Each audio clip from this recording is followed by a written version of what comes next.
Le débat prend une nouvelle forme avec la question que moi je m'en vais vous poser.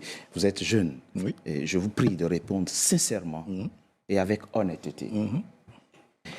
Si Ibrahim Zighi avait été un membre du RHDP et avait appelé les militants du RHDP à descendre dans les maquis, dans les rues, le 10 septembre, à supposer que c'était le 10 septembre que le Conseil constitutionnel...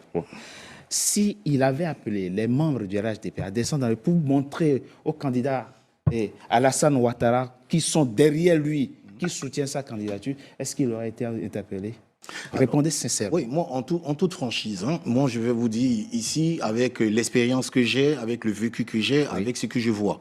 On a des sympathisants ou des militants du RHDP France qui ont tenu des propos qui me semblent très graves. Non, je finis. Okay. Qui ont appelé des gens à descendre dans les rues, à prendre des machettes, à pousser à l'insurrection, et que quelques jours après, on a vu des gens du parti se désolidariser des positions qu'ils avaient prises parce que c'était quelque chose qui était grave. Moi, je ne cautionne pas en disant que la manière dont M. Zighi a été interpellé est la bonne. Parce que je n'ai pas connaissance du dossier, je ne sais pas. Le frère à côté a dit qu'ils sont rendus à la DST, à la police judiciaire, pour essayer de comprendre ce qui s'est fait.